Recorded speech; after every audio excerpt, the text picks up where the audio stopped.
I'm Marta Ramirez, and today we will dive into the concept of self-talk and the role our mindset plays in this crucial aspect of our personal and professional lives.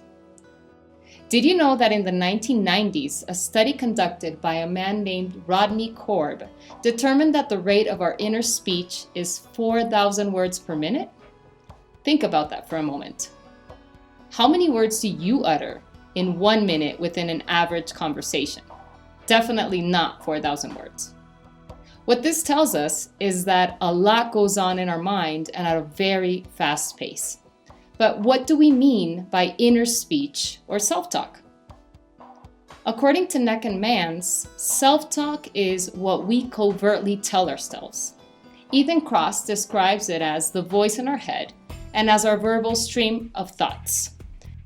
Even though some people perceive their inner speech stronger than others, it seems everyone has some type of self-talk.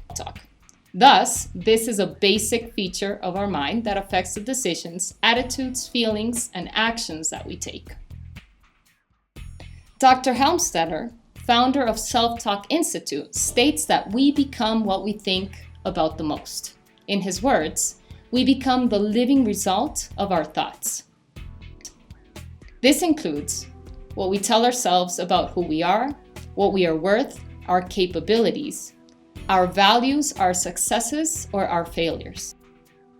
In regards to successes or failure, Dr. Helmstetter proposes 5 steps that lead to one or the other, which explain a process that begins with our thought and ends with our actions. Let's briefly go over each one of them.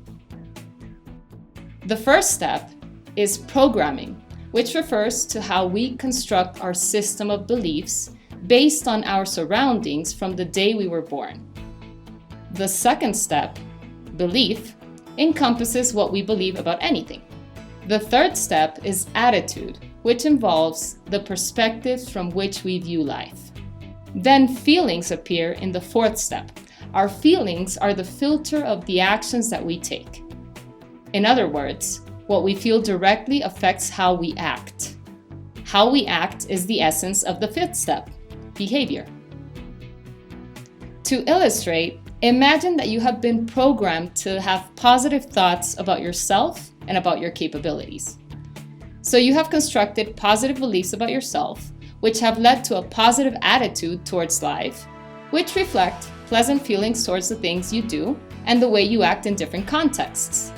Sounds lovely, doesn't it?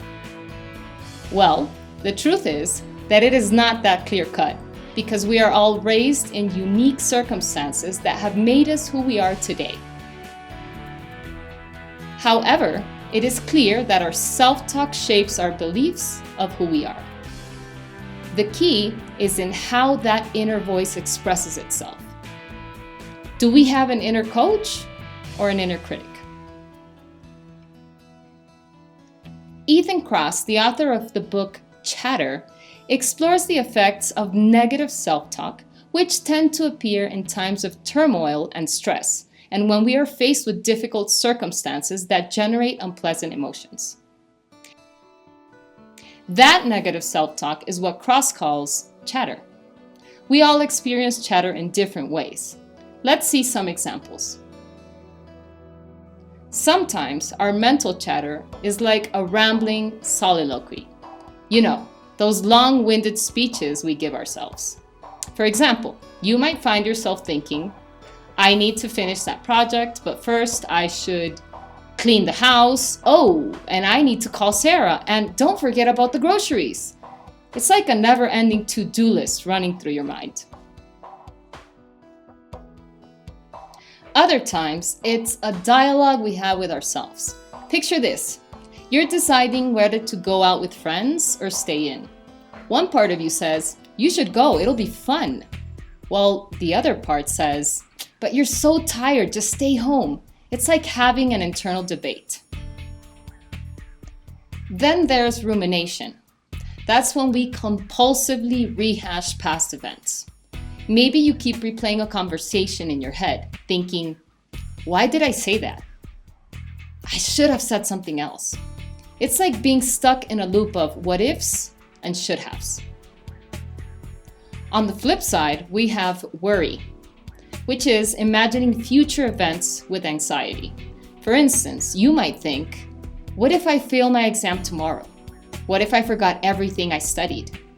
It's projecting fears onto the future. Sometimes our thoughts pinball between negative feelings and ideas. 1 minute, you're worried about work. The next, you're thinking about a disagreement with a friend. Then suddenly, you're stressing out about your health. It's all over the place. And sometimes, we fixate on one unpleasant feeling or notion. Imagine you're stuck thinking, I'm not good enough. This thought just loops over and over, making it hard to focus on anything else.